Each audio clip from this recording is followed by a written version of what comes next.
va a haber una franca intolerancia porque se van a cansar, van a dormirse, por ende va a haber un aumento de peso deficiente, ya no del 10% en la primera semana, van a activarse, como dice, el sistema el sistema simpático, ¿no? Y vamos a tener pacientes que van a estar con sudoración, ¿no? Y que nos van a sugerir, principalmente lactantes, ¿no? Que tienen falla cardíaca.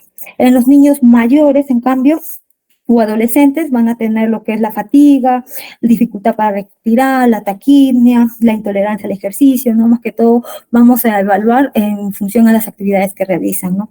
También podemos encontrar lo que es el edema palpebral, ojos abotagados, ¿no? Como mencioné más adelante, es menos específico los edemas en niños pequeños, ¿no? Que sí se van a dar en niños mayores o en adultos. Entonces, el 90% van a desarrollar insuficiencia cardíaca los que tengan cardiopatías congénitas, ¿no? En el primer año de vida. Entonces, esto va a ser, vamos a tener las manifestaciones de acuerdo a la contractilidad. ¿Qué signos vamos a encontrar? Un pulso filiforme, vamos a encontrar pulsos débiles, un cuarto ruido, ritmo de galope, vamos a encontrar oliguria, ¿no? En la actividad simpática ya lo mencioné, la sudoración, taquicardia, vasoconstricción, no, piel fría, pálida.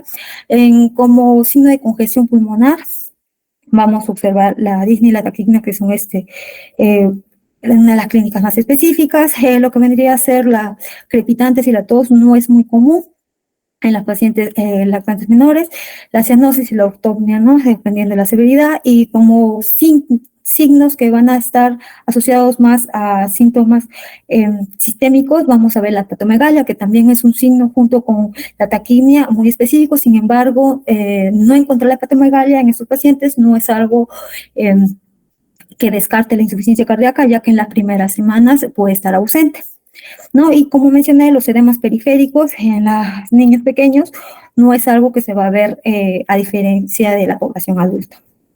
Entonces, recién nacido, taquicardia, hipotensión, oliguria, frialdad, etcétera. En los lactantes, cansancio, dificultad en la toma, la carencia cortar, hidroidad, sudoreda, colina, aleteo nasal, y en los escolares es prácticamente igual a la población adulta.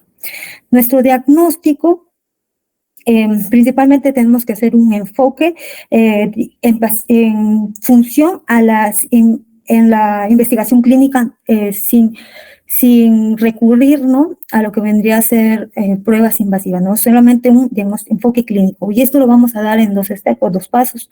Primero, una adecuada anamnesis, como dije, de acuerdo a en qué momento de la vida me encuentro, de la vida del paciente me encuentro, ¿no? Tengo que evaluar la alimentación, la actividad del ejercicio, que es lo más saltante en recién nacidos sin niños, y el examen físico, ¿no? La inspección, la explotación cardíaca y observar los edemas. Cuando hacemos el diagnóstico, vamos a recurrir también a lo que son las pruebas no invasivas. Dentro de la prueba no invasiva, la primera prueba invasiva y no invasiva fundamental que tenemos que tener en consideración es la radiografía de tórax, que tenemos que hacerla frontal y lateral. Todo paciente con sospecha de insuficiencia cardíaca tiene que tener una placa. Como vemos, vamos a hacer mediciones, ¿no? Digamos que en forma coronal, vamos a hacer un trazado, ¿no? De la línea media de la columna, y vamos a ver el diámetro mayor del corazón, tanto de la parte izquierda y derecha, que no necesariamente es una línea continua, ¿no? La sumatoria de A más B entre la sumatoria de C1 más C2, ¿no? Que vendría a estar en los límites de los costales. Tenemos que sacar que sea más de 0.6 en Clocan, 0.5 lo normal, ya en poblaciones más avanzadas, en niños mayores. Entonces, de acuerdo a eso, hablamos de cardiomegalia. Ahora, si bien es cierto, la cardiomegalia, la placa va a ser algo casi se va a encontrar en el 90% de los casos. Tenemos que saber que no necesariamente es algo exclusivo, puede haber excepciones, ¿no? Donde hay una obstrucción del retorno venoso pulmonar, y en este caso lo que vamos a buscar más ya no es cardiomegalia, sino congestión pulmonar, línea B de Kell, derrames pleurales, etcétera. Otra de las cosas que también, otro de los instrumentos que nos van a ayudar para el diagnóstico de insuficiencia cardíaca es el electrocardiograma, donde, si bien es cierto, no es algo para ver insuficiencia cardíaca, más que todo es para ver anomalías del ritmo, o también ver lo que es la cardiopatía congénita, la etiología, ¿no? Si hay un crecimiento de alguna cavidad y poder identificar eso, ¿no? Pero no en sí como algo que me hable de falla cardíaca, ¿no? Otra de las pruebas que sí es el gol estándar, el ecocardiograma, que es ampliamente disponible, de muy bajo costo, pues, de realización casi obligatoria principalmente, porque vamos a poder observar los volúmenes, los diámetros, la función sistólica, las presiones capilares, etcétera, ¿no? Entonces, de igual manera, alteraciones de las válvulas. Bueno, a ver, igual también el pulsoxímetro es importante, ¿no? Para valorar la saturación de oxígeno y su evolución en el paciente. Dentro de los exámenes de laboratorio vamos a tener como pruebas la gasometría, el hemograma, la bioquímica. Pruebas adicionales que también vamos a tener en consideración, la resonancia magnética. Si bien la resonancia magnética es una prueba que generalmente lo vamos a emplear en cardiopatías complejas, ¿no? Para evaluar también la caracterización tisular, ¿no? En miocardio, para ver el grado de fibrosis, el pronóstico también del paciente, y sabemos que es el gol estándar para ver la función del ventrículo derecho, ¿no? Y que nos va a servir para ver el pronóstico de igual manera. El cateterismo como prueba invasiva también es importante para poder saber cuál va a ser el destino de nuestro paciente, si tiene todavía reparable o no, porque nos va a medir, como ya sabemos, parámetros hemodinámicos de la resistencia vascular pulmonar y sistémica, ¿no? Y dentro de ella también podemos realizar lo que es la biopsia endomiocárdica cuando tengamos una sospecha de una enfermedad inflamatoria, de una miocarditis inflamatoria, y podamos realizar algunos estudios más avanzados como un PCR para poder saber la etiología precisa, ¿no? Entonces, dentro de los exámenes de laboratorio, el hemograma, habíamos dicho que la hemoglobina alta está relacionada estrictamente con el vaso cardíaco, los electrolitos, que también van a ser una causa secundaria a lo que es insuficiencia cardíaca, la prueba de función renal, de igual manera, la función hepática en una insuficiencia cardíaca, ¿no? Cuando tengamos ya patrones de citotoxicidad o colestasis, el péptido natriurético, tenemos, sabemos que la hormona y la hormona, el BNP, el más utilizado, el que va a ser más específico, va a ser el NT-proBNP, ¿no? Que ya está validado. El CPKM de troponinas para infarto habíamos dicho que no es muy común, pero sí hay algunos casos, incluso también cuando tengamos pacientes que ya hayan sido operados. Las pruebas de función tiroidea, ¿no? Como causa también de una insuficiencia cardíaca, y el AGA, ¿no? El AGA lactato. Entonces, de acuerdo a eso, hay algunos estudios que se han publicado acerca de el potencial y de lo que vendría a ser ya no solo el NP, sino también el espectro natriurético atrial, ¿no? Que lo consideran como una alternativa, ¿no? Incluso según esta revisión sistemática de 147 artículos, menciona, ¿no? Que este vendría a ser tan incluso más específico que el ProNB, debido a que tiene la ventaja de que tiene una liberación rápida, ¿no? Y eso nos va a ayudar a poder identificar de manera oportuna durante la terapia o la posoperación cómo va a ir el paciente. Entonces, eso es lo que nos muestra, ¿no? No solamente limitarnos al NT-proNP, ¿no? Sino también como nueva alternativa, pero no validada, el espectro natriurético atrial. Entonces, si bien es cierto, el ProNP y el NT-proNP usamos en la población adulta, estos, como dije, ya está validado, ¿no? En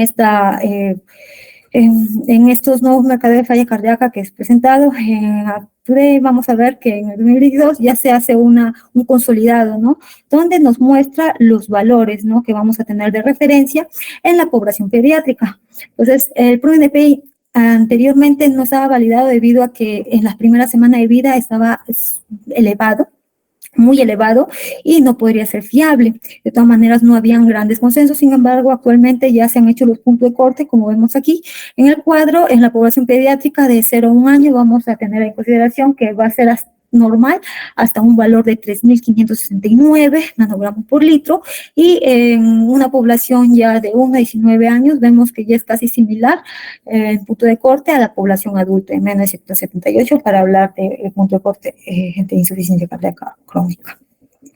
Entonces, al igual que en los adultos, prácticamente, como mencioné en un inicio en la introducción, la insuficiencia cardíaca se extrapola a las guías clínicas de adultos. Vamos a observar que según una clasificación funcional, en pacientes adolescentes vamos a utilizar el NYHA, que ya conocemos, y para pacientes hasta 11 años vamos a hablar del ROS.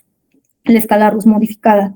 Entonces, esta escala RUS va a tener 4 clases, clase 1, pacientes asintomáticos, clase 2, cuando tenga taquigna o sudoración con la comunidad lactante, o disney en ejercicios mayores, clase 3, vamos a ver que tiene lo mismo que anterior, pero va a aumentarse porque va a haber una disminución de la MEDR, y en la clase 4 vamos a tener síntomas al reposo. Entonces, al igual que, como dije, al igual que en los adultos, vamos a extrapolar, ¿no?, lo que vendría a ser la insuficiencia cardíaca, clasificando de acuerdo a la función ventricular, ¿no? Entonces vamos a hablar de reducida, menor o igual de 40%, levemente reducida, 41-49%, y preservada cuando sea mayor o igual de 50%, y cómo esta puede evolucionar, ¿no?, y cómo va a ser el tratamiento de acuerdo a si está mejorada o si nos encontramos en el segundo bloque de levemente reducida, qué es lo que vamos a hacer si ya se encuentra de igual manera recuperada mayor del 50%, que las mismas enfoques terapéuticos, ¿no? Vamos a que la población adulta es lo que se va a extrapolar en esta población, ¿no? Si tengo una fiebre reducida y que en el seguimiento del tiempo se mejora, igual va a ser tratada como una fiebre reducida, a diferencia de una levemente reducida que cuando llega a ser mayor del 50%, todavía no hay un consenso si tratarla o no, pero generalmente se opta por tratarla como una fiebre reducida, ¿no?, etcétera. El diagnóstico diferencial, vamos a ver insuficiencia respiratoria, sabemos que habíamos dicho la taquimia, vamos a encontrar en pacientes que tengan taquimia transitoria recién nacido, en pacientes que tengan neumonía, bronquiolitis, asma, etcétera. Incluso la displasia bronquial puede llevar a insuficiencia cardíaca derecha, ¿no?, en pacientes pediátricos. La falla de Medro puede deberse no solamente a insuficiencia cardíaca, también puede deberse a trastornos gastrointestinales, ya sea una fibrosis quística, trastornos metabólicos, los edemas, insuficiencia renal y el choque, ¿no? Puede ser una sepsis severa con hipovolemia abrumadora. En lo que vendría a ser el tratamiento, ya nosotros vamos a tener un abordaje terapéutico que se va a dar en función a dos pautas, ¿no? Primero, eliminar las causas. Tenemos que dar, si sabemos que es una cardiopatía congénita, el tratamiento fundamental va a ser un tratamiento correctivo si lo amerita. Si son enfermedades sistémicas como la sepsis, el desequilibrio electrolítico, tenemos que corregir el medio interno. De igual manera, en segundo lugar, el control de los síntomas, ¿no? Pacientes que van a hacer principalmente congestión, vamos a tener que hacer diuréticos, ¿no? Entonces, en sí, nuestra terapia médica va a estar en función a disminuir la presión capilar pulmonar, aumentar el gasto cardíaco, mejorar la perfusión de los órganos y retrasar el progreso de la enfermedad, como mencioné. De igual manera, va a tener estadios, ¿no? El estadio A, que es factores de riesgo, que lo vamos a hacer igual.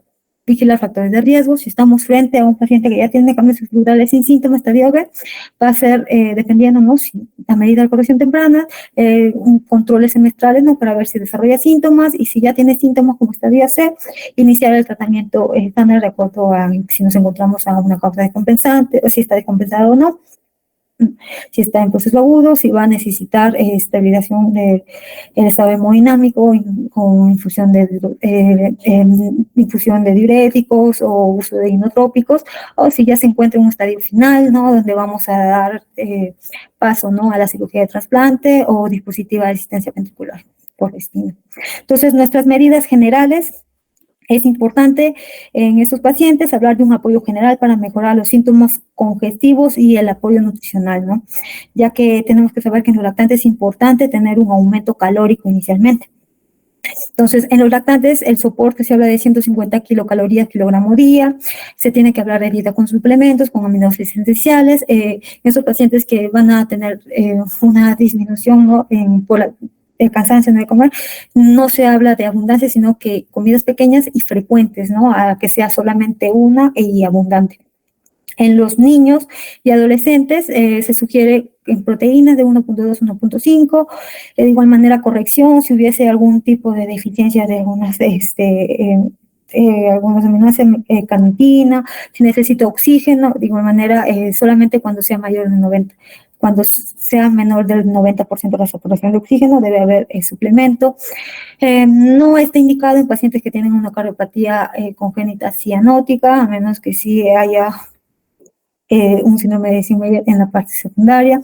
La progresión de los aminoácidos esenciales es necesario, sí, en todo paciente que va a ser trasplantado. La restricción de sal y líquidos en estos pacientes no necesariamente. En este caso se habla de preferencia de diuréticos para eliminar lo que son los líquidos en contraposición a la restricción estricta, ¿no? Excepto si tenemos que no responden a diuréticos y están en hiponatremia, ¿no? Franca.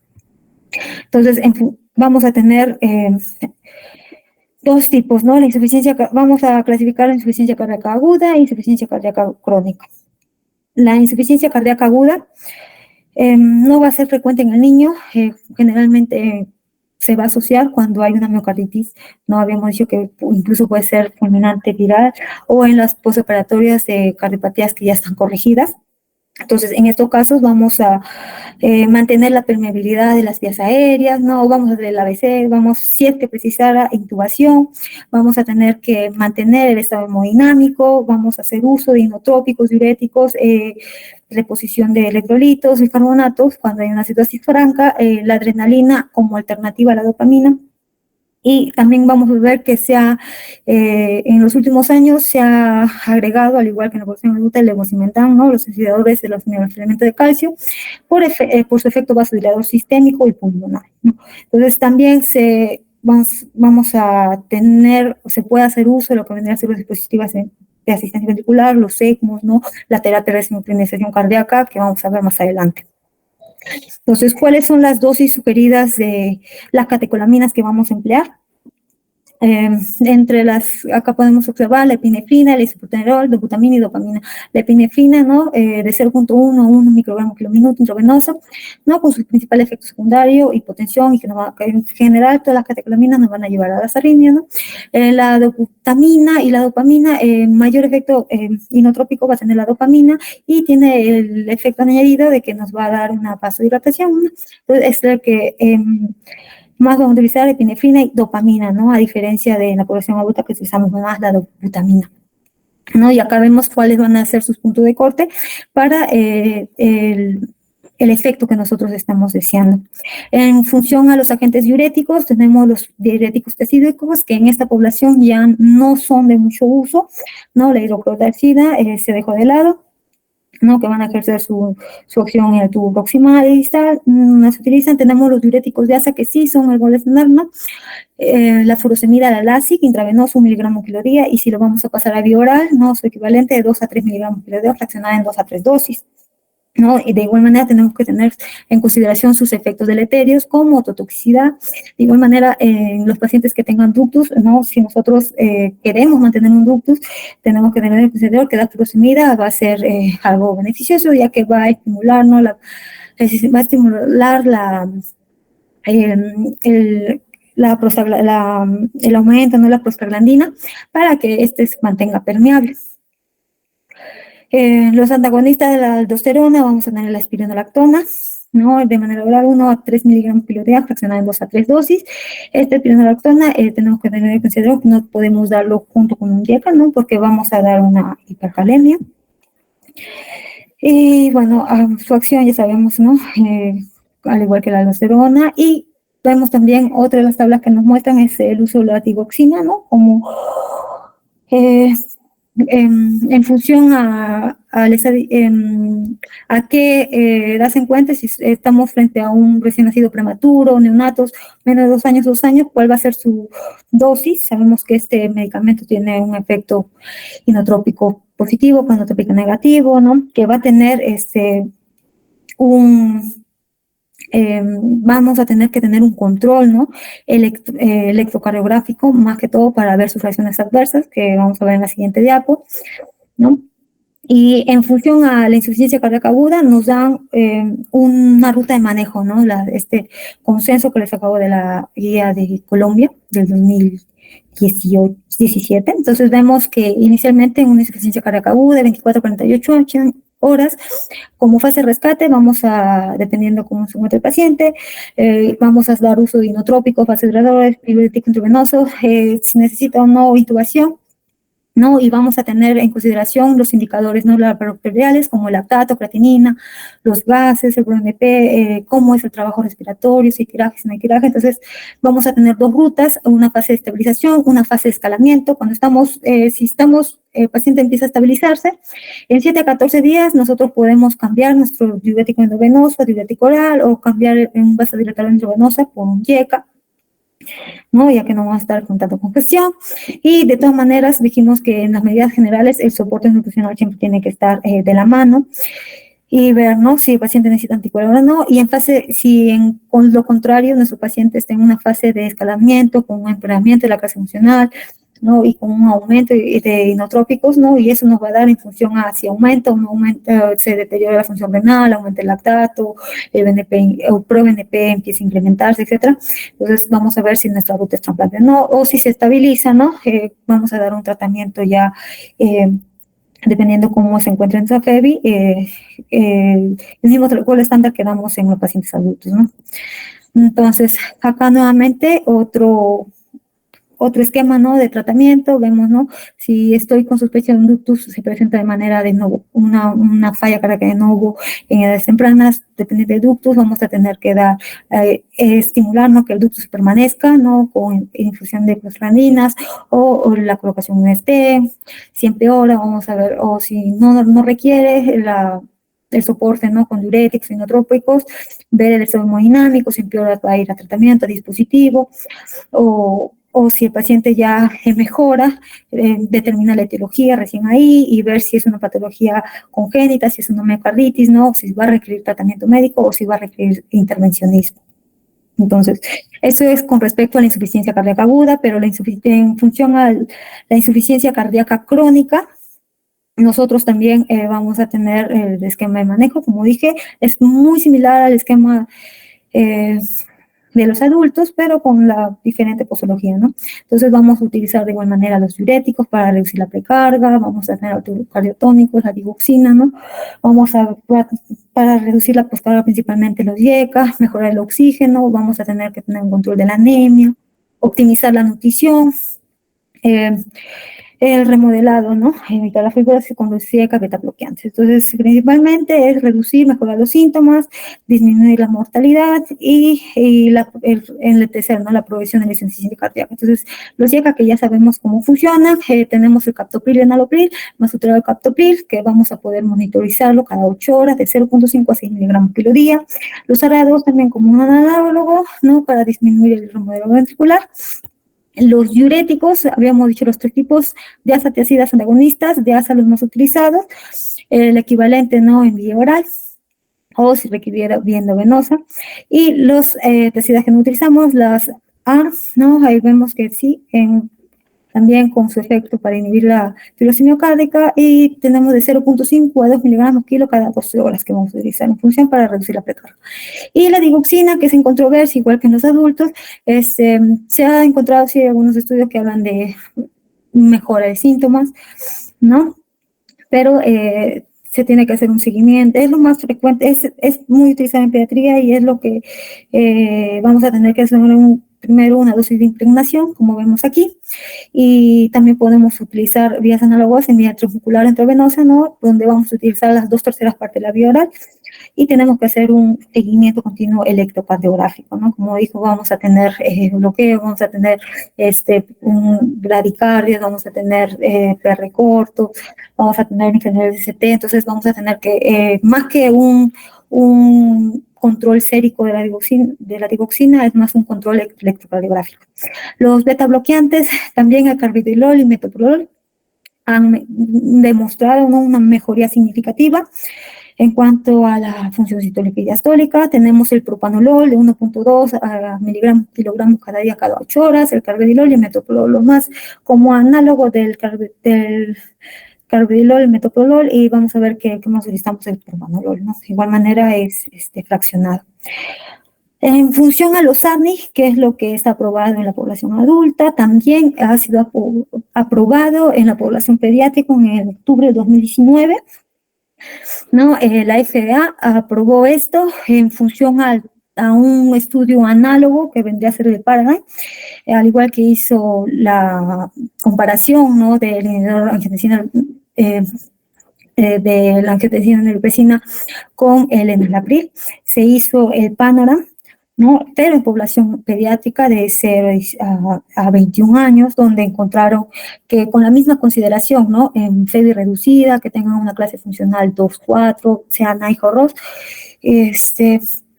en ellos se hizo un seguimiento en 2 fases para primero probar la eficacia y luego probar la seguridad, y se encontró que en 12 semanas de seguimiento, en 12 semanas de lo planificado 52, se encontró que sí hubo una reducción, ¿no?, de los niveles de NT pro BNP, porque ya habíamos mencionado que esto ya estaba validado, ¿no?, como un control de pronóstico y seguimiento al tratamiento. Entonces, se encontró que, si bien es cierto, hubo una reducción muy similar a lo que se encontró en el estudio Panorama, de un 44-33%, sin embargo, esto no fue significativo, pero se extrapoló los datos y se aprobó, como dije, en el 2019. ¿Y qué dosis nos dieron? Como vemos en este cuadro, en pediátricos menos de 40 kilos, vamos a ver que inicialmente de 1.6 por miligramo kilo que se va a dar y se va a escalonar, ¿no?, igual que en adultos, cada 2 semanas, ¿no?, hasta llegar al objetivo de 3.1 por miligramo por kilo. Cuando ya tengan por lo menos un peso de al menos 40 kilos, se va a utilizar las tabletitas de 24-26, escalonando cada 2 semanas hasta llegar a 72-78. ¿Cómo van a obtener esa 72-78, que sabemos que no tenemos esa tableta? Es en función a combinar 3 tabletas de 24-26. Y en pacientes que tengan al menos 50 kilos, igual que en la población adulta, donde se tiene que llegar a 97-103. Ahora, con las mismas consideraciones que en el Paraná, donde nos puede, contraindicaciones como que tenga antecedente de angioedema, que tenga hipotensión, o también el amamantamiento está como contraindicación. Entonces, esto principalmente el ARNI, también en la población pediátrica, pero solamente en FEBI reducida. Entonces, acá podemos ver del Novartis, ¿no?, que es la marca del ARNI, como nos muestra cómo ha ido la evolución hasta la aprobación, ¿no?, de este medicamento. De igual manera, los CGLT2 en pacientes pediátricos también se hace uso, pero no de una manera aprobada, digamos, como la anterior. Esto se hace ya de manera en función a pequeños estudios nada más, ¿no? Por ejemplo, este estudio que fue de la India, el 92, nos habla de unos casos de 38 pacientes pediátricos que se hizo un seguimiento desde enero del 2020 hasta en 130 y se encontró que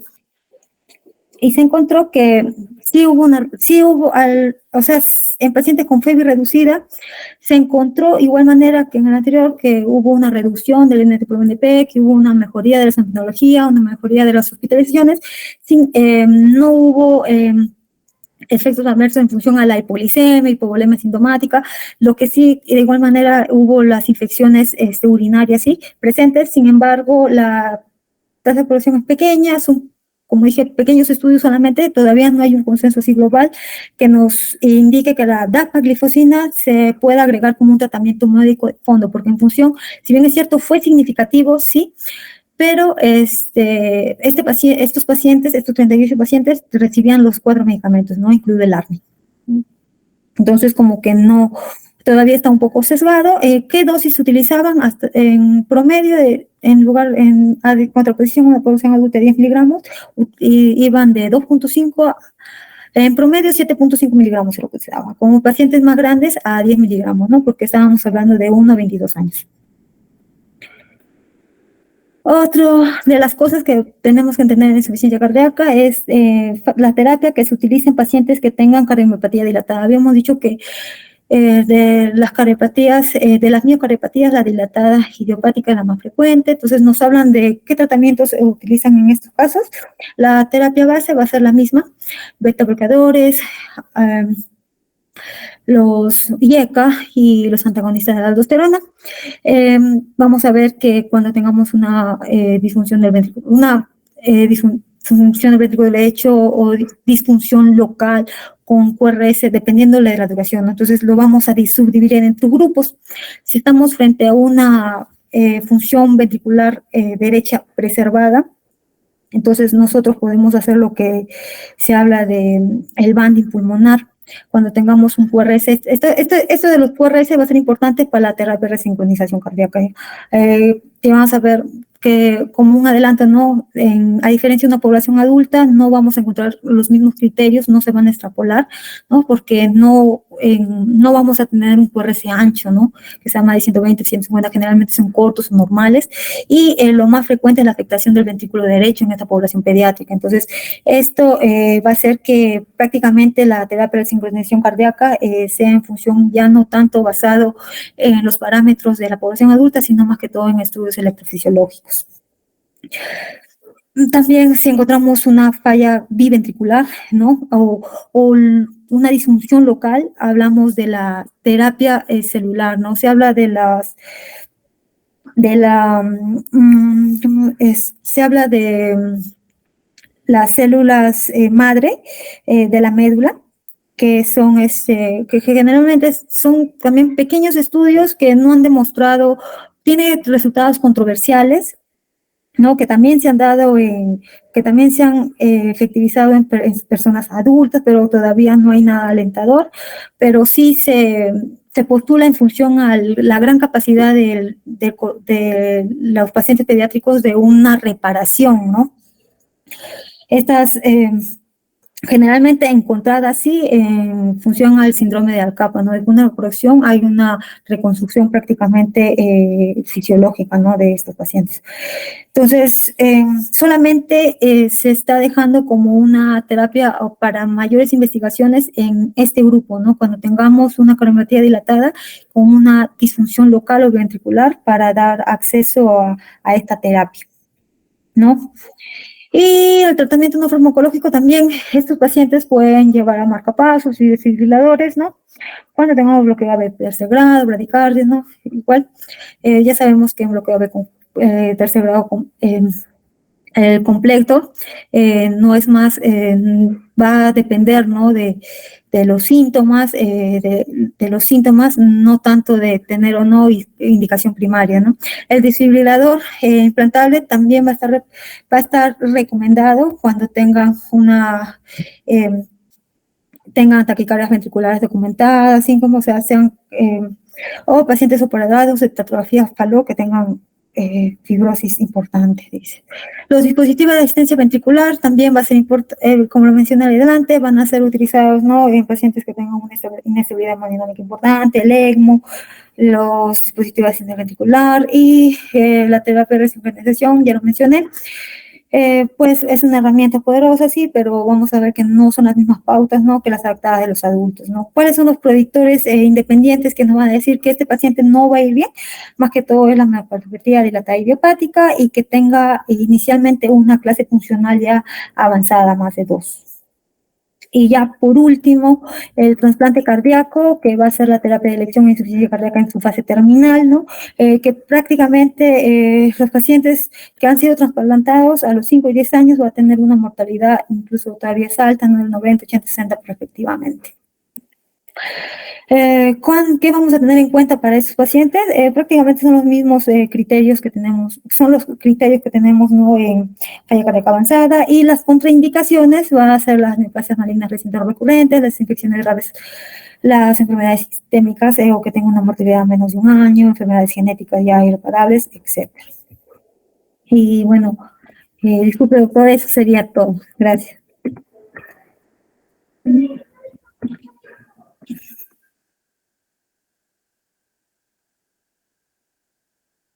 Doctora, muy completa su revisión, pero en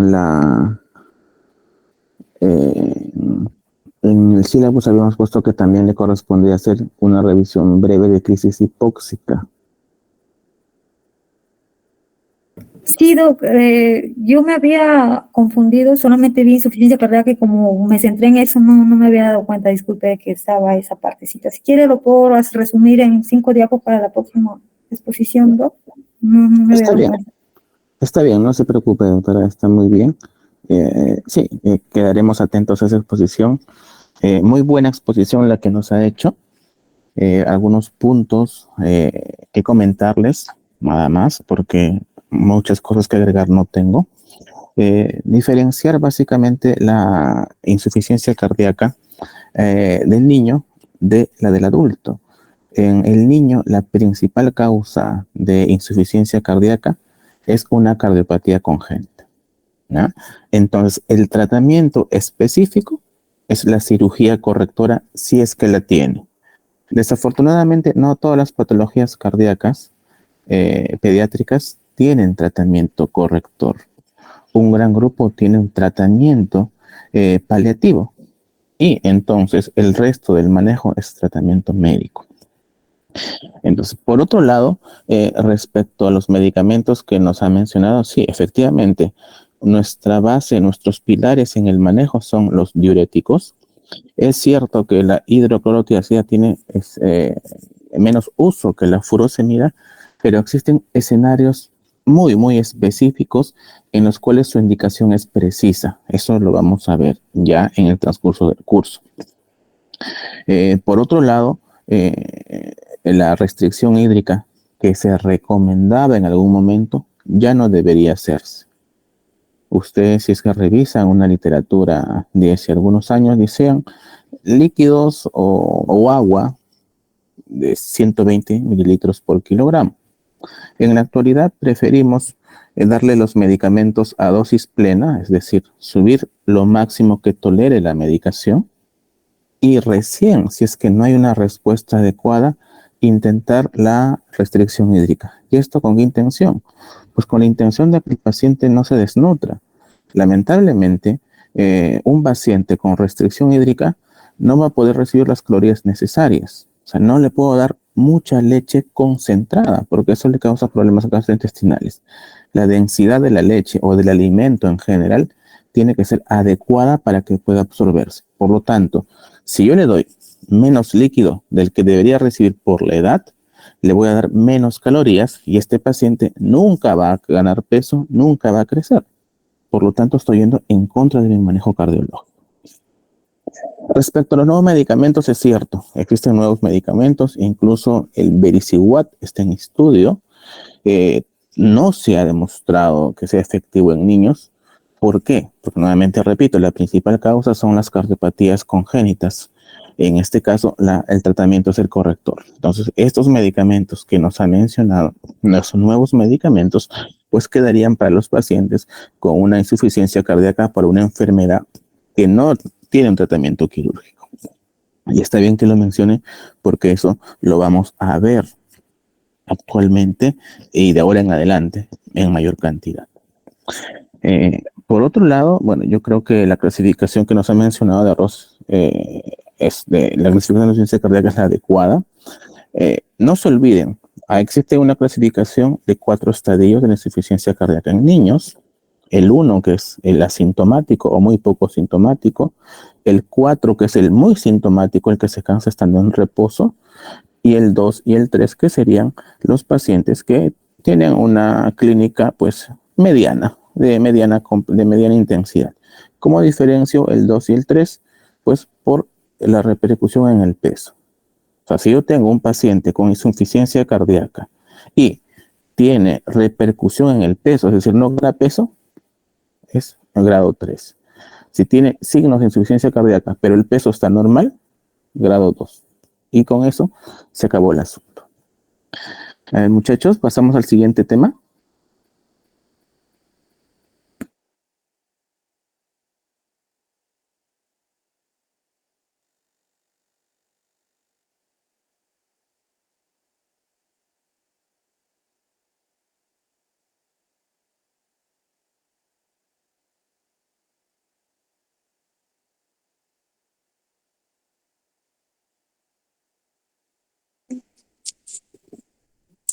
Buenas noches. Buenas noches, Doc. Buenas noches, doctor. Adelante. ¿Inicio de una vez? Sí, adelante, doctor. Ya, ¿qué tal? ¿Qué tal? Buenas noches con todos. El tema que me ha tocado el día de hoy es el tema de cardiopatías congénitas cianóticas, un tema bastante amplio, la verdad, con con el poco tiempo que nos han avisado para hacer la preparación, he tratado de resumir lo mejor posible. Entonces, demos inicio con el tema de cardiopatías congénitas cianóticas. Yo soy residente del Hospital Rebagliati. A manera de introducción, hay que tener en cuenta algunos datos importantes para entender esta parte de las cardiopatías congénitas. Uno de ellos son las bases embriológicas, ¿no? Recordemos que a partir de la tercera semana del desarrollo fetal, después de que se lleva a cabo la gastrulación, va a desarrollarse el disco germinativo, ¿no? En la semana 2, el disco germinativo en la semana 2 va a formar, a tomar una forma bilaminar, ¿no? Donde se va a formar la parte del epiblasto y el hipoblasto. Y en la semana 3 se lleva a cabo la forma trilaminar, donde se va a presentar tanto el ectodermo, la línea primitiva, y el endodermo sacovitelino, ¿no?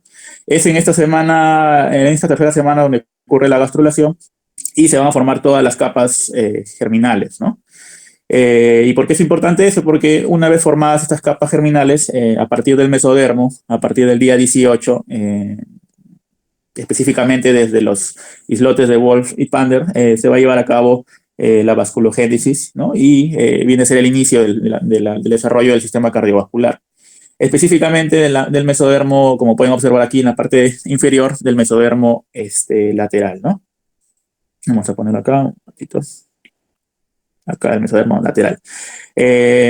Luego, conforme avancen los días del desarrollo fetal, tanto en el día 21, día 22, se va a poder, como se puede observar aquí, se va formando el tubo endocardial, tanto el derecho como el izquierdo, luego el tubo cardíaco, ¿no? Y más o menos a partir del día 22 se empieza a presentar el primer latido del corazón primitivo.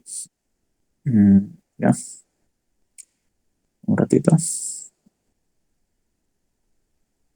¿Listo?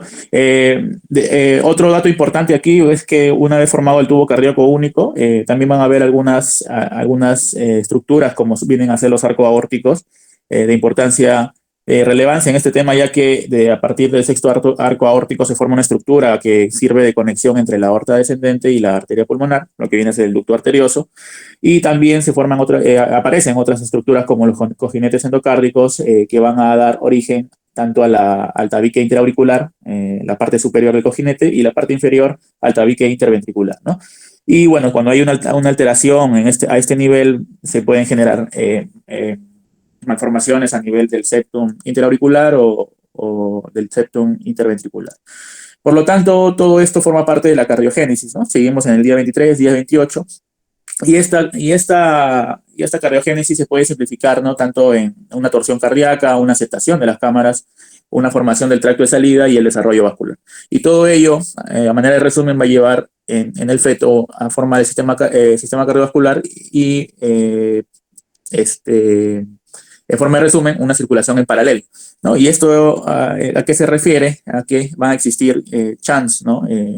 Durante la circulación, por lo cual no le da la forma o la característica de ser en paralelo, ¿no? Y estos chance importantes en la circulación fetal se deben a que el paciente, ya que el feto se encuentra en un estado de hipoxia, ¿no? Y por lo tanto, esta circulación ayuda a mantener, ¿no? El adecuado requerimiento que necesita el feto, ¿no? ¿Y estos chance cuáles son?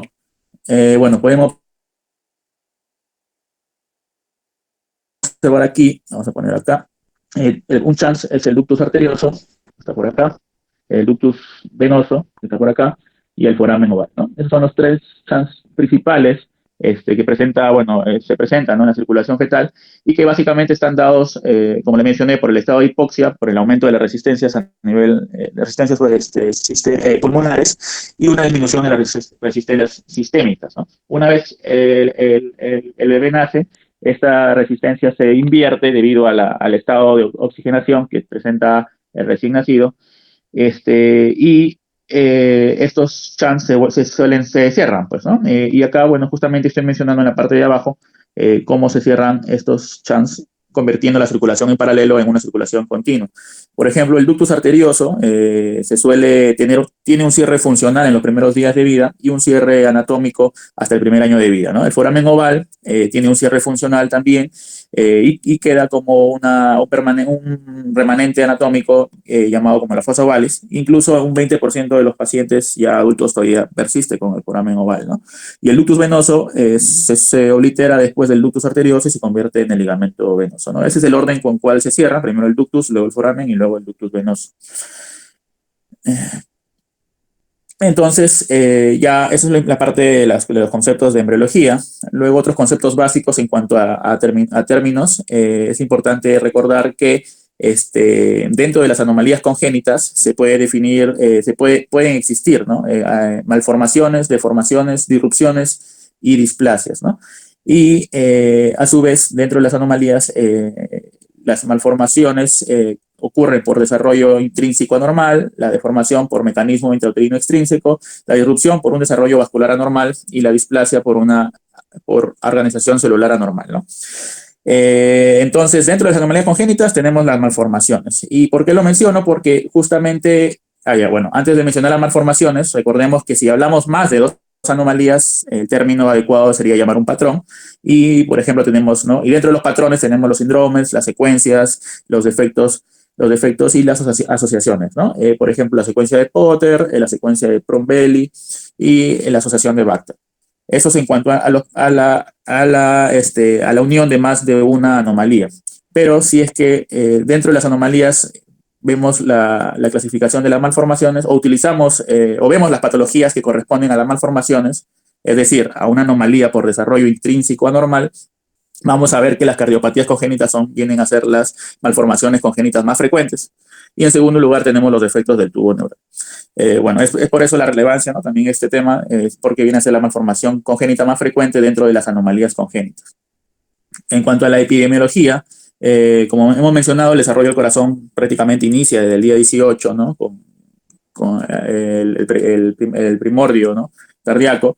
Dentro de las cardiopatías congénitas, son las anomalías congénitas más frecuentes, son las malformaciones congénitas más frecuentes, tienen una prevalencia del 1% en recién nacidos, tienen múltiples factores de riesgo, pueden ser familiares, maternos, asociados incluso durante el embarazo. La etiología puede ser idiopáticas, asociadas a infecciones, asociados a efectos genéticos, a teratogenicidad. En cuanto a la evaluación clínica, es importante los síntomas y en caso de los recién nacidos y los lactantes y neonatos, la radiografía también es importante.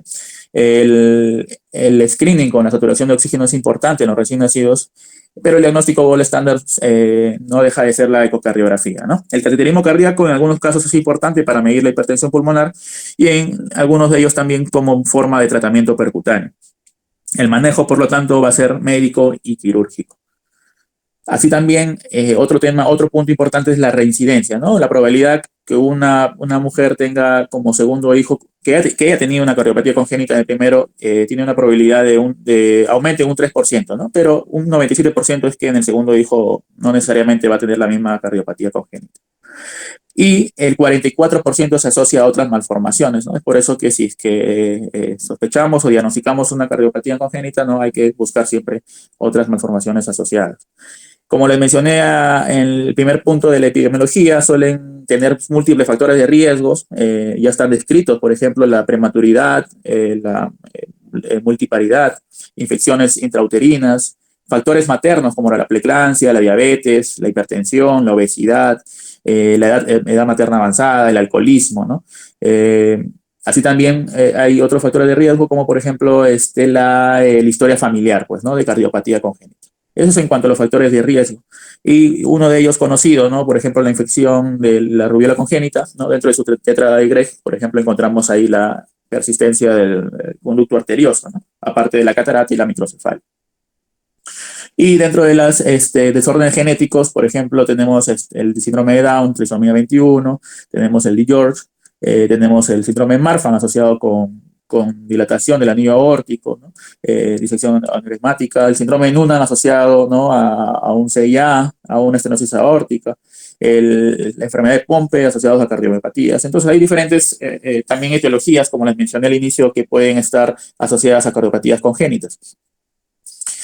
Y Ahora acerca de la clasificación, ¿no? Es importante tener una clasificación clara y que nos ayude, y práctica más que todo, para que nos ayude a poder ubicarnos en qué tipo de cardiopatía congénita nos encontramos, ¿no?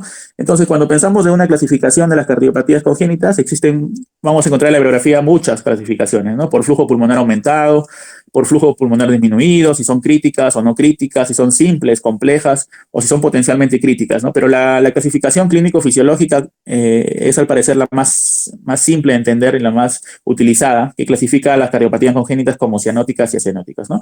Y cuando hablamos de las cardiopatías congénitas cianóticas, la definición es por la presencia, obviamente, de hemoglobina reducida en más de 56 miligramos por 100 mililitros, ¿no? Entonces, esa es la clasificación que se va a emplear. Y en este caso, la exposición está basada en las del tipo de acianóticas, ¿no? Y cuando hablamos de las acianóticas, también hay otra forma de clasificarlas, ¿no? Como flujo pulmonar normal o flujo pulmonar aumentado, ¿no? Y ahí tenemos una subdivisión de las diferentes cardiopatías congénitas acianóticas. ¿Y por qué es importante el flujo pulmonar? Porque en base a eso, la clínica va a estar orientada hacia un punto, ¿no? Si tiene el flujo pulmonar normal o aumentado, perdón, si tiene el flujo pulmonar aumentado, va a estar más asociado a una clínica de insuficiencia cardíaca, y si tienen un flujo pulmonar normal o disminuido, va a estar asociado a crisis hipóxica, ¿no? Que es lo que se ha mencionado el tema previo, ¿no? Pero también las cardiopatías congénitas acianóticas se pueden clasificar como aquellas que tienen un shunt de izquierda a derecha, las que son de tipo obstructivas, y bueno, acá no está mencionado, pero también las que son las insuficiencias valvulares, ¿no? Bueno, en este caso le he dividido como el segundo punto, ¿no? Como las cardiopatías congénitas acianóticas con shunt de izquierda a derecha, las que son tipo obstructivas y las que tienen regurgitación valvular, ¿no? Y bueno, acá este gráfico resume básicamente esa clasificación. El primer grupo son las que, vamos a poner acá, las que tienen shunt de izquierda a derecha. Vamos a encontrar el CIA, el CIB y el PCA, ¿no? Las que tienen obstructivas, la coartación de aorta, la estenosis aórtica, el corazón hipoplásico y la estenosis mitral. Incluso también se podría encontrar la estenosis pulmonar, ¿no? Y las que son insuficiencias valvulares, bueno, las insuficiencias, ¿no? Respectivamente. Ahora, en este caso coincide que aquellas que tienen un shunt de izquierda a derecha también son del grupo de las que tienen aumentado el flujo pulmonar, ¿no? Entonces, en esta exposición lo que nos vamos a enfocar es justamente en aquellas, en aquellas que tienen un shunt de izquierda a derecha, ¿no? Y si buscamos un poco de la epidemiología, justamente son el 50% de las cardiopatías congénitas, son las más frecuentes. Tienen un hiperflujo pulmonar, como les mencioné, y debido a esto va a haber una sobrecarga de volumen y dilatación de cavidades cardíacas. Otro punto importante es que la contractilidad suele estar normal, puede llevar hipertensión pulmonar, y las manifestaciones dependen de la magnitud del shunt. Generalmente son sintomáticas cuando más del 50% del flujo más se desvía hacia la derecha, ¿no? O sea, si es de izquierda a derecha, cuando ya si aumenta el flujo más del 50%, ya suelen ser sintomáticas. Y bueno, como les mencioné, nosotros vamos a hablar en esta exposición el primer grupo de las cardiopatías congénitas acianóticas con shunt de izquierda a derecha, que además tienen hiperflujo pulmonar. Cuando hablamos, otro punto importante que no debemos olvidar es que cuando evaluamos una cardiopatía congénita, ya sea cianótica o no cianótica, existe, dentro del historial clínico, ¿no? Es muy importante la anamnesis, el examen físico, siempre buscando, tanto cuando evaluamos a un recién nacido o a un paciente pediátrico, ¿no? Buscando patologías como sepsis, patología pulmonar y cardíaca, ¿no? En el caso de las cardiopatías congénitas acianóticas, que es el punto de la exposición, hay que ver si el paciente tiene dificultades en la alimentación, hay cambios de color sutiles, como la palidez, por ejemplo, y que el paciente esté muy irritable, que tenga sudoración que aumenta con alimentación y el sueño, es decir, tenga signos de insuficiencia cardíaca, tenga mal incremento ponderal, ¿no? Disminución de la actividad de hipersomnia. En el caso de las cianóticas, un poco más, otros puntos a tener en cuenta, ¿no? Entonces empezamos con las cardiopatías congénitas acianóticas, en este caso las que tienen shunt de izquierda a derecha, y la primera de ellas que vamos a mencionar es la comunicación interauricular. La cardiopatía congénita acianótica tipo CIA, ¿no? Es la más frecuente en el adulto, ¿ya? No a nivel pediátrico. Tiene una incidencia del 6 al 10%, es más frecuente en mujeres. La mayoría tiene una forma oblonga o elíptica, ¿no? Es decir, que son más largas que ancho y no suelen ser redondos normalmente.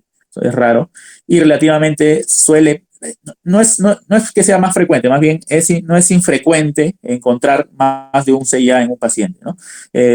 Bueno, algunas definiciones colocan que un CIA pequeño se define como menos de 5 milímetros, mediano sobre 6 a 14 y grande más de 15 milímetros, pero más que eso, hay que saber, bueno, en primer lugar, tener en cuenta los tipos de CIA, ¿no? En este caso está el tipo ostium primum, ostium secundum, el tipo seno venoso y el tipo seno coronario. El más frecuente es el tipo ostium secundum, que no suele estar asociado a otra malformación y se suele ubicar a nivel de la fosa oval, ¿no? Y tiene una forma de presentación, una extensión generalmente anterior o anterosuperior, ¿no? Por eso cuando el paciente ya es un niño más grande o incluso ya ser adulto, el no encontrarle un borde anterior no contraindica el tratamiento no quirúrgico, no el percutáneo, porque incluso el 30% no suele tener borde aórtico de este tipo de ostium secundum. A nivel del ostium primum sí está asociado, que es el segundo más frecuente, sí suele estar asociado al síndrome de Down. Se suele ubicar en la parte baja del tabique interauricular a nivel de las válvulas auriculoventriculares. Puede estar asociado a una válvula mitral, a una hendidura en la válvula mitral anterior que condicione una insuficiencia mitral. Y la forma más grave de este tipo ostium primum es el canal AB, ¿no? Que suele estar asociado como le mencioné en la parte de embriología, a un defecto en los cogentes endocárdicos, pero se suele asociar tanto a CIB y a una válvula, a un CIA y un CIB, una válvula AB común, pues, ¿no? En tercer lugar, el tipo seno venoso, que está asociado en la parte más alta del septum. Y la importancia del tipo seno venoso es que suele asociarse a un drenaje venoso pulmonar anómalo parcial, ¿no? Hay que tenerlo en cuenta para poder buscarlo. Y el más raro es el tipo seno coronario, ¿no? En el cual vamos a ver que en un paciente ya mayor, o en la ecocardiografía, ¿no? Se le podría encontrar el seno coronario dilatado, ¿no? Y un paciente ya, un adolescente, podría incluso en el test de burbujas ver cómo pasa, ¿no? Primero por el seno coronario más que por la aurícula derecha, ¿no? Y el foramen oval permeable suele presentarse al mismo nivel del mismo, se encuentra ubicado obviamente a nivel del CIA ostium secundum, pero la diferencia es que este es mucho más pequeño, ¿no? Y como les mencioné, suele estar abierto, incluso está abierto, es uno de los tres chans importantes en la circulación en paralelo del feto, y suele cerrarse, ¿no? En los primeros meses de vida, pero hay un 20% en los cuales los adultos suelen estar abiertos, ¿no? Y se considera básicamente una variante de la normalidad. Y bueno, en la cardiología de adultos tiene indicaciones, ¿no? En el cual debería considerarse su cierre, ¿no? En cuanto a la fisiopatología, como todo este grupo de cardiopatías congénitas cianóticas con shunt de izquierda a derecha es básicamente por ese shunt, ¿no? El shunt de izquierda a derecha que va a generar un hiperflujo pulmonar, ¿no? Va a haber sobrecarga de las cavidades derechas y puede llevar, en este caso del CIA en adultos, una hipertensión pulmonar, ¿no? Como pueden observar aquí, este cuadrito lo voy a colocar seguido, ya que nos ayuda un poco a entender que el CIA, por este flujo pulmonar aumentado,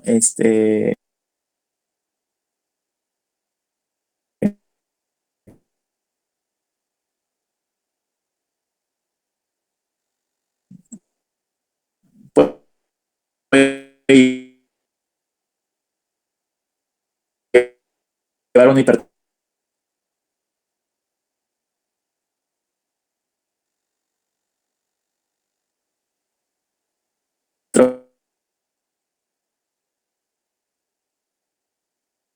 ventricular derecha, ¿no? En cuanto a la clínica, no nos fijo del segundo ruido, ¿no? Puede ir guiado hacia la derecha, ¿no? Por el aumento de la sobrecarga de las cavidades derechas, un bloqueo completo de rama derecha, un hemibloqueo anterior izquierdo, puede haber un patrón de RSR en V1, y también puede estar asociado a taquicardias supraventriculares como el FA, y en menos frecuencia una disfunción del nodo sinusal, ¿no? Y bueno, como les mencioné, el flujo pulmonar está obviamente aumentado. En cuanto a la evaluación y el pronóstico, estos pacientes suelen producirse un cierre espontáneo durante los primeros 4 años de vida, en el 40% de los casos. En los CIA que son amplios y no tienen tratamiento, va a llevar a una hipertensión pulmonar y con ello genera clínica de cianosis, ¿no? Insuficiencia cardíaca y arritmias auriculares, ¿no? Pero eso ya ocurriría ya si es que el paciente no ha tenido controles, no ha sido tratado, y aproximadamente a los 30, 40 años se presentaría esta clínica, ¿no? Por tal motivo, el tratamiento en estos casos se considera bueno, uno de ellos es la profilaxis de la endocarditis infecciosa solo para los CIA osteum premium, CIA tipo seno venoso y el CIA tipo seno coronario, ¿no? El tipo CIA osteum secundum no requiere profilaxis. En el caso de la cirugía suele realizarse entre los 3 y 5 años de edad. Bueno, mortalidad quirúrgica cercana a cero, ¿no? Ninguna tiene cero completamente. En este caso, las técnicas que se proponen es el cierre con sutura o parche pericárdico, o también, como les mencioné, el cierre percutáneo con dispositivos como el ya conocido Amplatzer, ¿no? En el caso de que el paciente sea un niño más grande, un adolescente, y se realice la ecocardiografía, ¿no? ¿Qué hay que buscar aquí o qué hay que medir? ¿Qué se busca en un CIA? Básicamente tres cosas, ¿no? Uno es el tamaño del CIA, la ubicación del CIA para saber a qué tipo de CIA nos encontramos, osteum primum, osteum secundum, seno venoso, seno coronario, y la repercusión hemodinámica, ¿no? Que está generando este CIA. En cuanto al tamaño, bueno, básicamente las mediciones son directas y siempre hay que buscar la ubicación y los bordes, ¿no? Para orientar si es que el paciente va a poder intervenirse de forma quirúrgica o percutánea, ¿no? Recordemos que existen 6 bordes, tanto anterior, posterior, superior, inferior, retroaórtico y posterior inferior. Y las cámaras que se van a utilizar para eso va a ser la apical 4 cámaras para estrenar eje corto a nivel de grandes vasos, y la cámara y el eje subcostal, ¿no?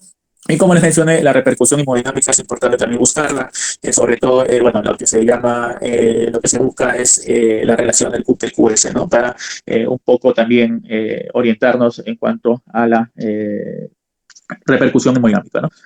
Entonces, eso es en cuanto a la primer defecto, que es la comunicación intraauricular. El segundo defecto dentro de las cardiopatías congénitas acianóticas es el CIB, o defectos en el tabique interventricular. Y bueno, el defecto, la comunicación interventricular es la forma más frecuente de la cardiopatía congénitas, ¿no? De las que hemos mencionado, el 20-25% corresponde a un CIB. En cuanto al tamaño, aquí se basa al diámetro aórtico, ¿no? Se considera un CIB pequeño cuando alcanza hasta el 25% del diámetro aórtico, y también se le llama los CIB restringidos, o restrictivo, perdón. El mediano 50%, y el amplio es el equivalente al diámetro, la salida aórtico es el no restrictivo, ¿no? Y ya el siguiente punto sería la enfermedad de Eisenmenger, ¿no? Eso es en cuanto a la clasificación que se realiza o se hace por el tamaño, ¿no? También, según su ubicación, se puede clasificar como CIB los tipos de salida, tipo de entrada o canal AB, y los tipos trabecular, ¿no?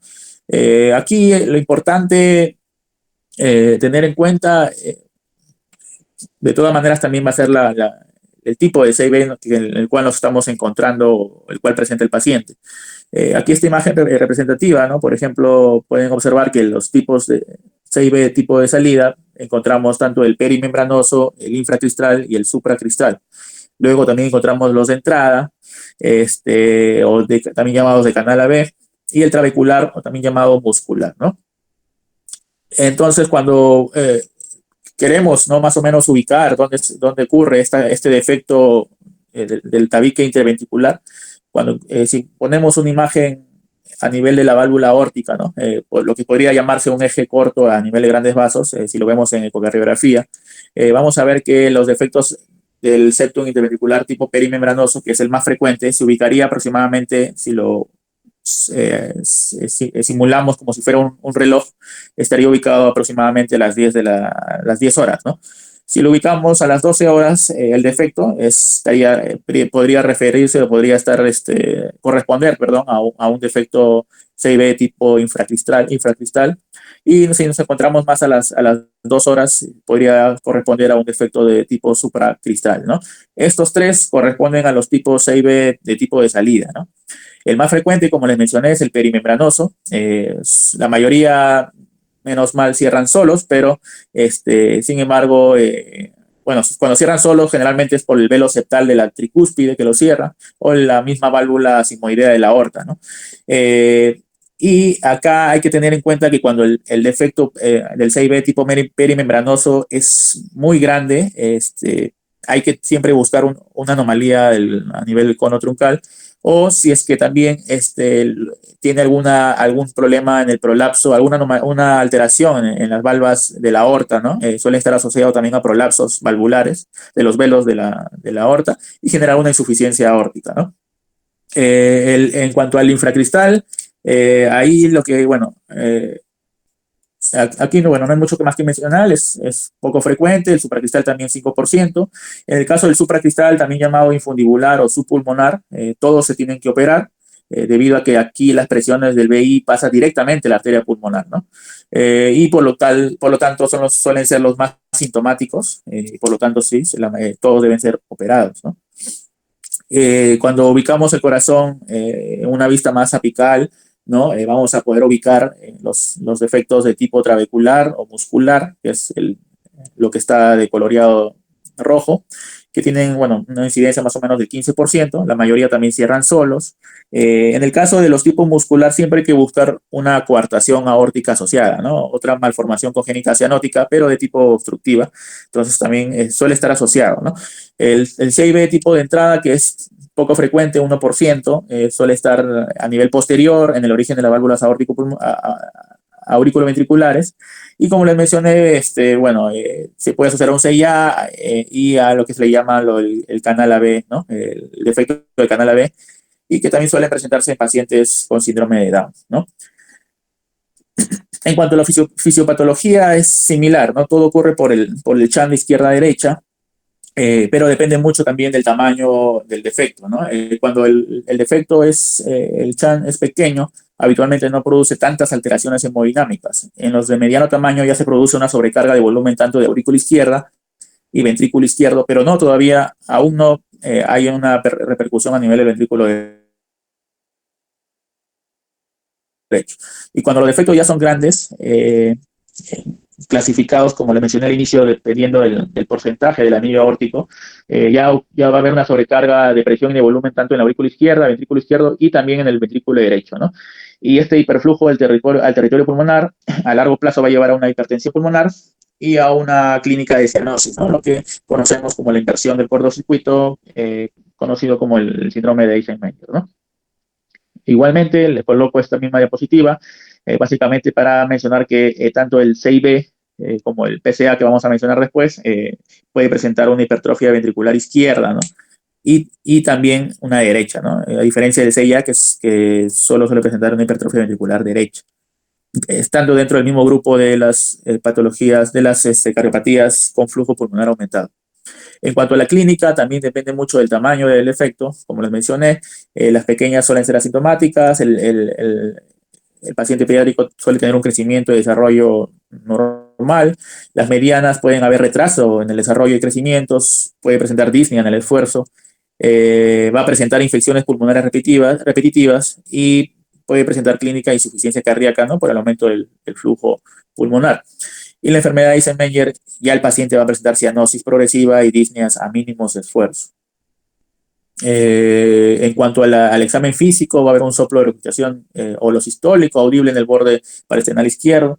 Puede haber incluso frémito sistólico. Segundo ruido puede estar desdoblado. Y el segundo ruido también puede estar aumentado si existe hipertensión pulmonar. En el electrocardiograma, dependiendo igual del tamaño, va a haber signos de hipertrofia tanto de aurícula izquierda, ventrículo izquierdo, y en los CIB grandes incluso también signos de hipertrofia de ventrículo derecho. En cuanto al pronóstico y la evolución de estos pacientes, los CIB, un 30-40% podrían cerrar espontáneamente. Generalmente los que son CIB obviamente pequeños y de tipo musculares, durante el primer año de vida suelen cerrar espontáneamente. Los defectos más grandes tienden a reducirse con la edad. Los CIB infundibulares o infracristales, supracristales, perdón, no disminuyen ni se cierran espontáneamente, por eso mencionamos que todos deben ir a cierre, ¿no? Los CIB grandes aparecen con insuficiencia cardíaca, ¿no? Desde las primeras semanas de vida nada más. El síndrome de Eisenmenger puede desarrollarse desde los 6 meses o incluso hasta el primer año de vida.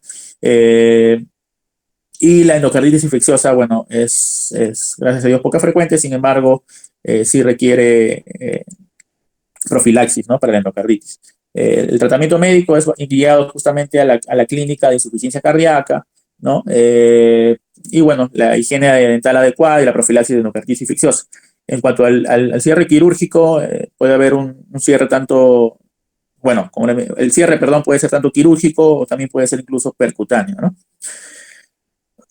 Y acá lo importante que recordar es que cuando decidimos cirugía, sobre todo aquellos pacientes lactantes que responden a tratamiento, por ejemplo, si es un paciente que responde a tratamiento médico, no tiene clínica de insuficiencia cardíaca, puede programarse esta cirugía aproximadamente entre los 12 y 18 meses de edad.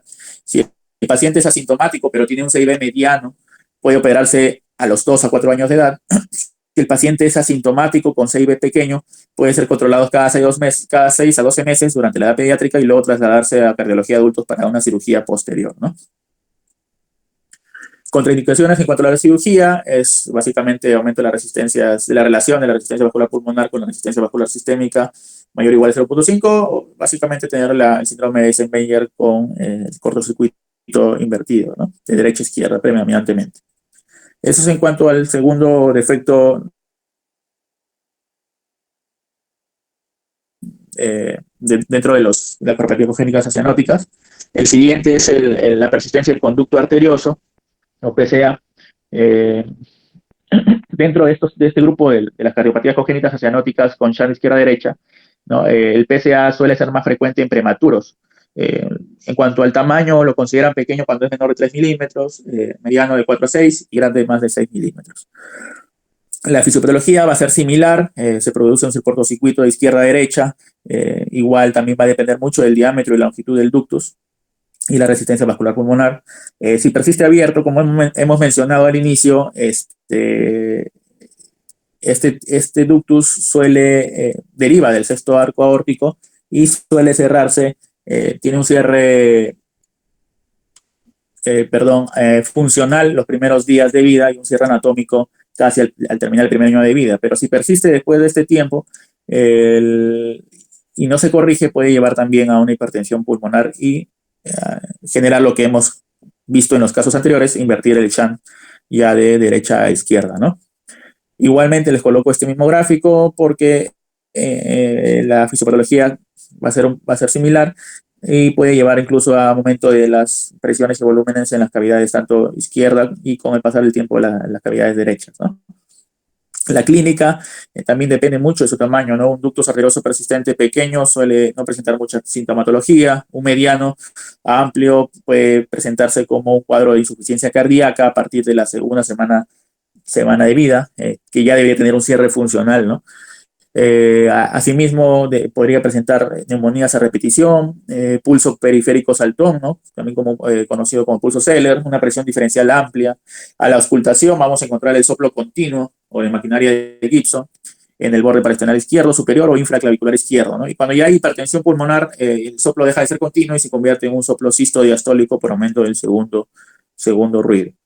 En el examen auxiliares, en el EKG, similar, dependiendo de la amplitud, del tamaño del defecto, va a haber signos de crecimiento de cavidades. En la radiografía similar. Y bueno, en la ecocardiografía va a verse la repercusión de hemodinámica y la aumento del tamaño de las cavidades cardíacas, ¿no?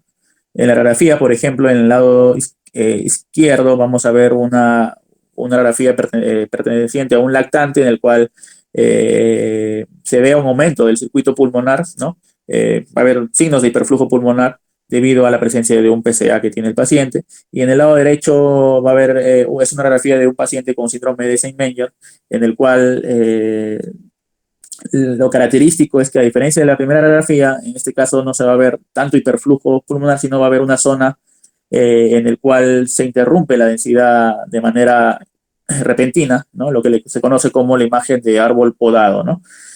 Y que debido a la hipertensión pulmonar grave que va a tener el paciente, el hiperflujo pulmonar va a ser cortado por una disminución a nivel vascular, ¿no? Por las resistencias. En cuanto a la evolución y el pronóstico de estos pacientes, un ductus arterioso persistente pequeño puede cerrarse de forma espontánea durante los primeros meses de vida, como les mencioné. Los medianos y amplios no suelen producirse cierre espontáneo y los amplios al igual que los anteriores, pueden desarrollar una hipertensión pulmonar e invertir el shunt. El tratamiento en los pequeños es igual profilaxis para endocarditis infecciosa, e incluso en el caso se decía un cierre con dispositivos se debe realizar o se suele realizar entre los 12 y 18 meses. Los medianos y grandes suelen tener manejo en primer lugar de insuficiencia cardíaca, ¿no? Obviamente va a ser derivado a un centro de mayor complejidad para el tratamiento quirúrgico, ¿no? En cuanto al el tratamiento médico, ¿no? Recordemos que el PCA suele mantenerse abierto por la presencia de las prostaglandinas. Algunos tratamientos para su cierre suelen ser justamente los inhibidores de la ciclooxigenasa, como la indometacina, y en el peor de los casos podría utilizarse incluso el ibuprofeno, ¿no? Para el tratamiento quirúrgico, perdón, del cierre puede ser tanto quirúrgico como percutáneo. Como pueden ver aquí, en este caso se realizó el tratamiento percutáneo también con lo que conocemos como el Amplaxer, ¿no? Por lo tanto, ya para concluir, podemos concluir que dentro de las cardiopatías congénitas acianóticas, o en primer lugar, dentro de las anomalías congénitas, encontramos las malformaciones congénitas, y dentro de las malformaciones congénitas, las más frecuentes son las cardiopatías congénitas. Y dentro de las cardiopatías congénitas podemos tener las cianóticas y las acianóticas, ¿no? Y dentro de las acianóticas, las más frecuentes son las de shunt de izquierda a derecha, que coinciden con un aumento del flujo pulmonar, ¿no? Si encontramos la presentación clínica más frecuente siendo asintomático o un desdoblamiento del segundo ruido, nos encontramos ante un CIA. Si encontramos un soplo holosistólico de regurgitación, es un CIB. Si encontramos un soplo continuo de maquinaria de Gibson, un pulso saltón, nos encontramos hacia un PCA, ¿no? Y este primer grupo, por aumento del flujo pulmonar, va a llevar a un aumento de la resistencia a nivel de arteria pulmonar, puede llevar a hipertensión pulmonar, falla cardíaca derecha, una cianosis y el síndrome de Eisenmenger, ¿no? Bueno, ese es básicamente el resumen de la clase, del tema que me tocó el día de hoy. Muchas gracias. Gracias, doctor Rodríguez. Muy buena exposición, bastante completa. Ha tocado los puntos más importantes de cada una de las patologías. Bueno, igual que en el tema anterior, solo darle algunas nociones, darle algunos alcances en función a la casuística que tenemos. Respecto a CIA, bueno, no hay mucho que agregar, salvo una cosa que es muy importante. La CIA ostium primum está dentro del grupo de patologías que se conoce como defecto de congénitos endocárdicos, ¿no? O sea, es decir, esta patología está dentro de los canales atrioventriculares comunes. Es un canal atrioventricular parcial, ¿no? Eso de acá es solo un detalle embriológico y fisiopatológico.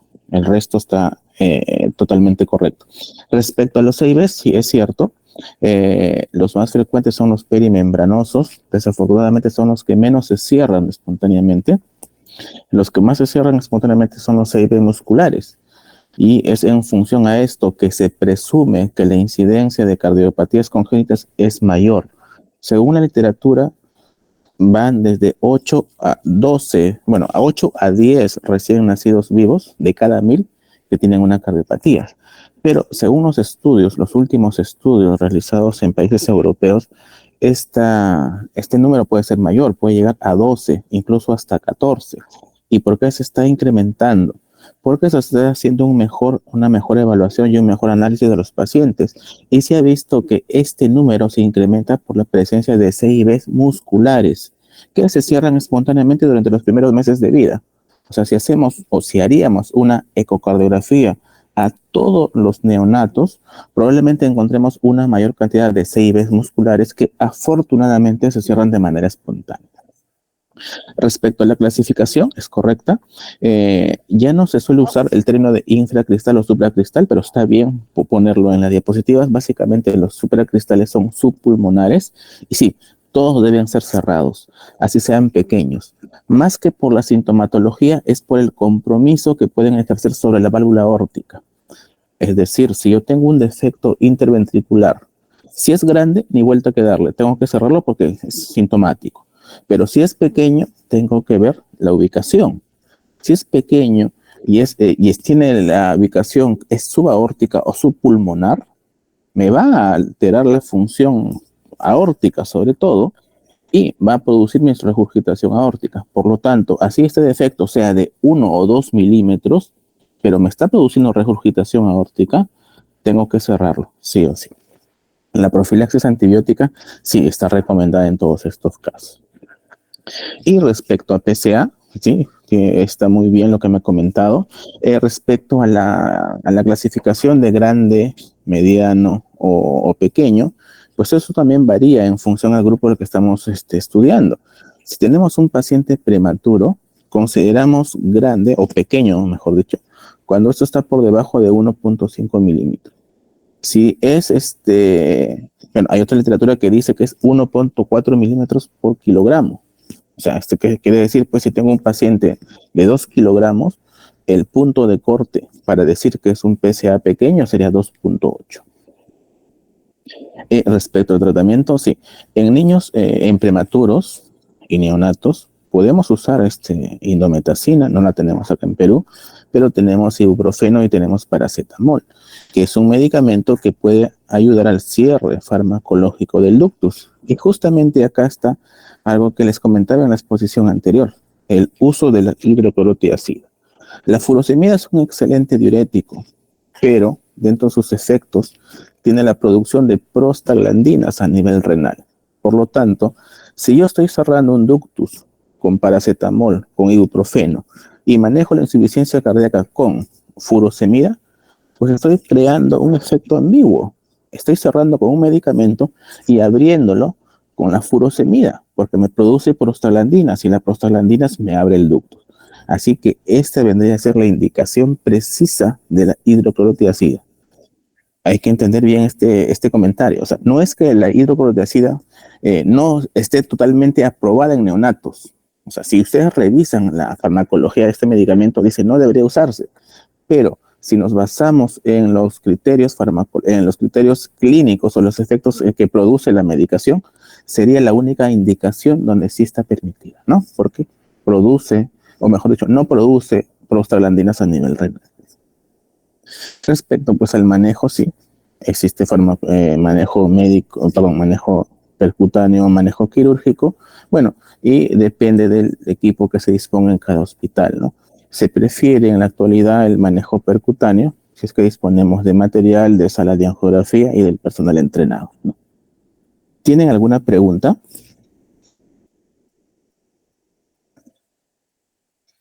Yo creo que los temas han estado bastante completos. Felicitaciones para ambos. No hay muchas cosas que agregarles, salvo algunos detalles que ya he comentado. Bueno, nos estaríamos viendo la siguiente semana, muchachos. Buenas noches.